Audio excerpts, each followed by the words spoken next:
Hello, I hope you are having a good start to 2020 so far.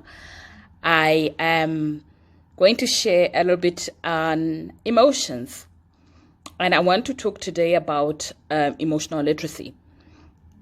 What is emotional literacy? Why is it important? I read an interesting quote that said, "What we avoided has now weakened us. What we avoided has now weakened us." So think about this. When we were growing up, did your parents or your teachers, educators, did they even talk to you about emotions? What did they say to you? Where you work, where you are day in, day out, how often do people talk about emotions in a way that validates them, but it also in a way that is empowering, rather than just naming your personal experience in terms of, I'm feeling stressed, I am feeling angry. Do people really engage and talk about emotions in a way that is empowering? So a lot of us have not really been educated and schooled around emotions. So what we have avoided has now weakened us. What does that mean? If you look at some of the struggles, the biggest challenges we have in society today, whether you're looking at relationships, failure in relationship, the failure rate of relationship is high. If you look at, challenges in learning, if you look at learners in school, our children, they're struggling to learn, to cope. They're now looking for coping mechanisms. Why? Because we don't educate them, we don't talk about emotions, and they don't know how to manage emotions effectively. So they look for ways to cope. If you look at work, for example, there's a lot of issues that happens in the workplace.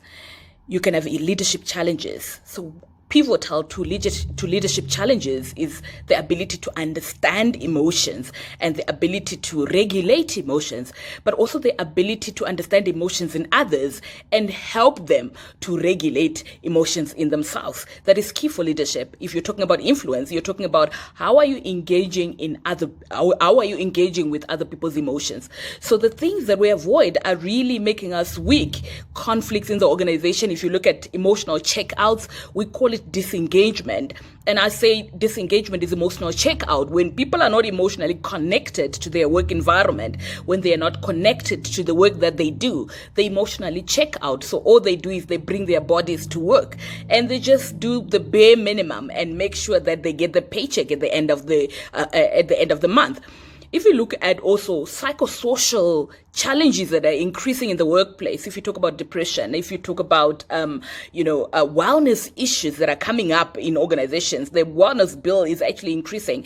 And research has shown that it's actually going to double in the next, couple of years, like 2030, it would have doubled. So we're going to have increased psychosocial issues in the workplace.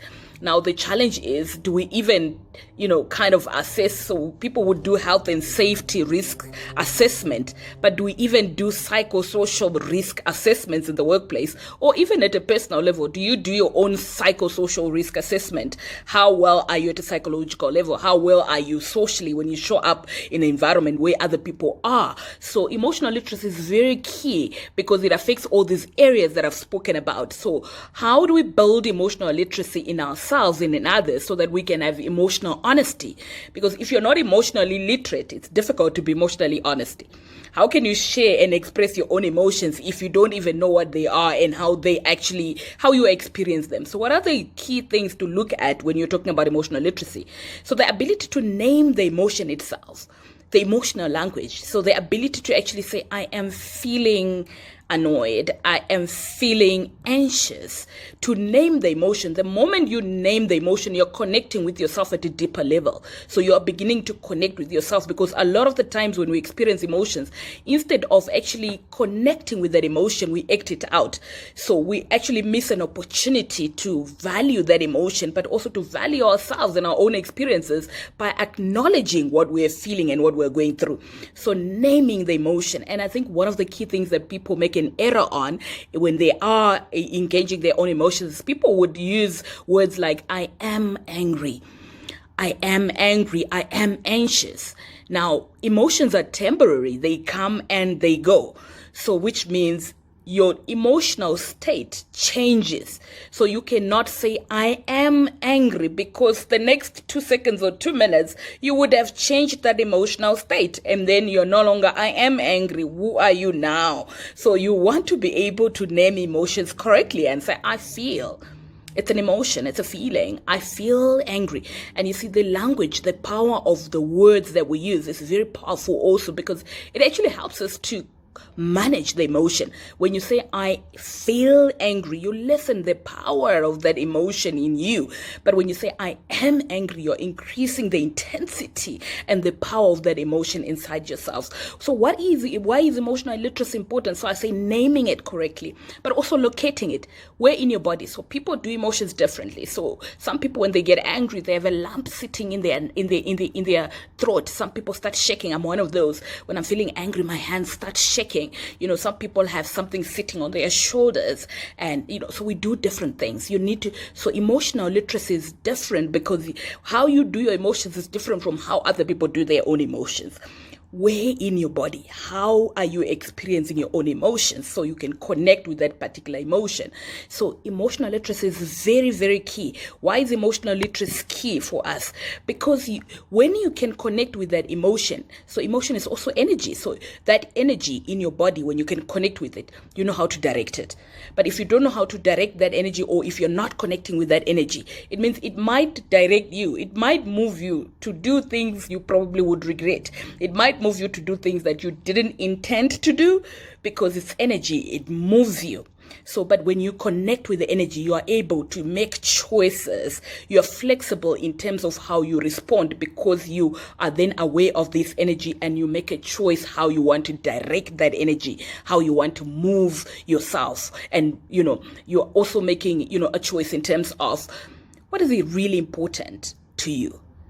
So if you're choosing a behavior, it will be in alignment with what is really important to you, instead of just being reactive.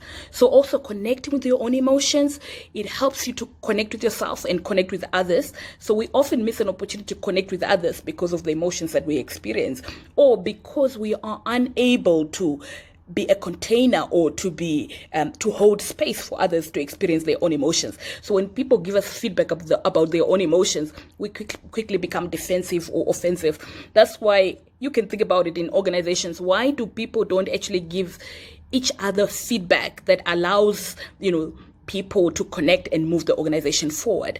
It's because of that fear of emotions, because it takes emotional courage to be able to convey how you feel, because sometimes it's something that is deep, and when we are expressing our own emotions, we are expressing our vulnerability.